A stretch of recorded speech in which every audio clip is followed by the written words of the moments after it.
Alright, so today we did get a new version update 17.2.5. It kind of came out of nowhere, but it is introducing two new things that I think are actually pretty cool and worth talking about. And the first one in particular is going to be a new friend invite system renewal. This was already in the game, and I don't have any picture of what it used to look like, but it was very bad and something that I never really looked at in 9 to 10 years of Brave Souls. With today's new update though, it does completely revamp it, offering actually really good rewards for basically just inputting a code. And then the second feature is a history feature, which you can see on your homepage. And by the way, I am currently ill, so if I sound a bit weird, that is why. So the friend invite system in particular can be seen through the sub-menu. So if you go back to your homepage, you can see it here, the invitation campaign. There's no end date to this, so it's something you can work towards for a while. But it's fairly simple. In my case, this is my particular code. If you want to use it, you can feel free to do so. But at the same time, in the console, let me know your code. We can share them in the comment section so we can all get the extra reward. But the idea with this system is that if you do share it to a potential friend that is either returning to the game or starting the game for the first time, if they use your particular code, you do get rewarded when they play the game. So for example, if they do input your code, you do get 30 points. And then every day when a potential friend or invited friend does use 5 soul tickets, you are getting additional points. So you get 20 points on day number 1, 25 points on day number 2, and all you have to do is 5 soul tickets, and it does go up to day 30 where you do get 200 points. Now the rewards are actually pretty good as well. It does contain pretty rare items like secret elixir potions, essence scrolls,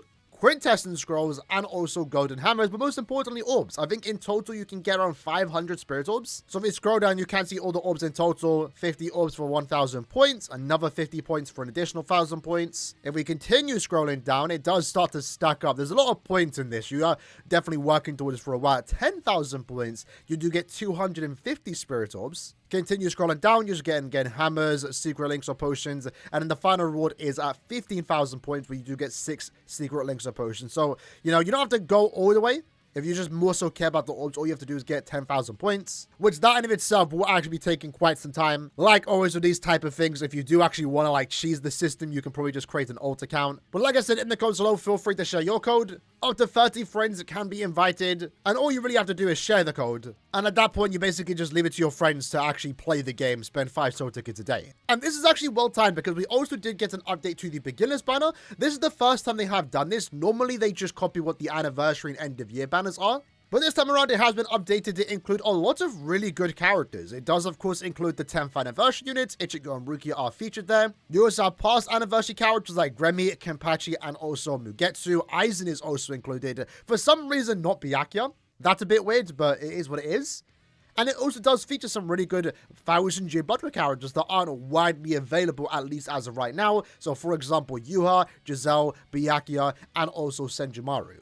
I mean, Yuha in particular has become a filler, but he's not always available in like really good banners because I myself have not pulled him since he came out back in like almost 2 years ago, right? Now, this banner is only available for new players, so as you can see, you're only available for 96 hours once you do start the game. And the banner itself isn't really that amazing. And by that, there's no discounted steps, there's no guaranteed steps. It really is just 250 orbs and a hope that you get one of these particular 12 characters. But this banner in itself does make it good for a reroll banner, something that you mostly just pull on when you start the account, do around 1 to 2 multis, and if you get the character, you keep the account and you don't spend any more in that banner. So if you are a new player potentially using one of those codes, you definitely do want to summon on this banner just to try and get any potential character here that you might want. Of course, the best characters here are going to be the anniversary units, 9th Annie Kenpachi, Gremmy, 10th anniversary Ichigo and Rukia, and even Aizen. But again, there's a lot of good limited characters too, so in all honesty, there's no objectively right character choice here. If you were to potentially reroll for them,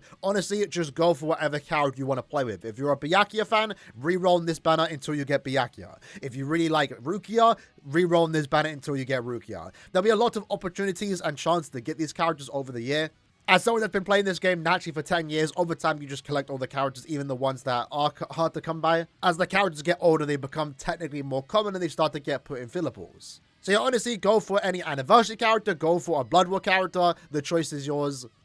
But don't spend more than 2 multis on this banner, in my opinion. You just want to spend whatever orbs you get from starting the count, and hope you get the character that you want in those 1 to 2 multis. Going any more than that isn't worth it because, again, the lack of discounts and also guaranteed steps. Now, the second addition that was added with this update is the history feature. So this is actually really cool. That kind of came out of nowhere. Same with the friend invite system. These were not announced in advance. So it's actually kind of cool waking up today to see these new features that, again, weren't announced. So what we have here is the new history display. Personally, I've gone ahead and selected the 3 Aaroniero. If you do full screen, you do get the BBS logo in the bottom right, and you get to pick 3 characters of your choice to display. Alongside that, you can also change the background music too. But what's really cool about this is that it does give you stats for your account. So in this case, for example, my first day in Brave Souls was January 28th, 2016. And I've logged in for almost 3,529 days. That's absolutely crazy. The character you are displaying, it also does show you when you acquired the character. So in this case for Aaroniero, I acquired him on April 19th when he did drop last year. The Can't Feel World Aaroniero I did acquire on the 20th of September 2019. This would have been when his individual banner was available. And then the original Aaroniero I actually did claim during the anniversary back in 2019 during the 4th anniversary, I believe. And that was actually during the Choose a 6-star summons. One thing I do like, though, is that it does actually tell you how many times you've used the character. I think that's a nice feature and something that has been kind of requested for. Because right now, if you do go to your top 5 of most used characters, you can only see the amount of times you used that character if they are in the top 5. So for me, I have no idea how much times I used any other character other than these 5 particular units. And this feature pretty much lets you know in advance, right? So in this case, I've used this Aaroniero the most, 9,700 times. And we can pretty much do that for any other characters. So let me see how many times I've used this particular Giselle, because I do want to get onto my top 5, 20,000 times, so around 10,000 more plays, she will be into my top 5. But we also do have the records section too, so it does show your battle power, mine's 6.6 million, and it shows that I'm in the top 0.1%, which is crazy. It shows your highest seat reached in Brave battles, mine was head captain, I did that around the 4th anniversary. It shows the amount of platinum medals you do own. In my case, I'm pretty sure it's glitched right now. Same with the guild quest score. It's showing the rank, but it's not showing the total score that you do have. Shows the amount of arena wins you have and also epic raid clears. So I like stuff like this personally when I do account showcases or when I do account reviews and just look at other people's accounts. I've liked over the years how much information in a way has been added, you know. After all, this is a gacha game, so it is a collector game, and having stats like this is actually kind of cool. You know, originally we didn't have the battle power system. We couldn't check how, you know, worked on your account was. Then we didn't have the achievement system. We pretty much just had the top 5 and top 3 characters here on display when it came to stats. But all the time we've got a lot of new features as well, like, you know, the limit breaker quests. And then now we also, again, do have the history feature. So, nice little feature. It's like, it's nothing super crazy, but it's nice to go back and just look at other characters, you know. In a way, take a trip down memory lane. Like, can I look at Vized Ichigo because he would have been the first character I did get? So I got him around 4 days after I started the account on the 31st, 2016, which is absolutely crazy. And I've used the character 3,000 times, which is kind of a lot for when this character first came out. And we can have a look at other characters too. So Dangai Ichigo, and let me actually put these 3 characters on because I'm pretty sure I got Aizen on the same day as Baragon. Yeah, so when this banner dropped, I had Aizen and Baragon, but it did take me quite some time to get Dangai Ichigo. At this point, almost like a year later, which is crazy, but I did get him on the 6th of the 6th, 2017. Have no idea when that was, but oh, what banner this would have been on. I thought I got him during the anniversary, but apparently not. So yeah, that's pretty much version 17.2.5 in a nutshell. The new friend invite system renewal, and also the history feature added. I'm more excited about the history feature. I just like having stuff like this on my account. And considering that none of these were announced in advance, I think it's a pretty cool update. I wasn't expecting much with today's maintenance. So this kind of coming out of nowhere was pretty cool. Either way, hope you guys enjoyed the video. See you guys next time. Take care and peace.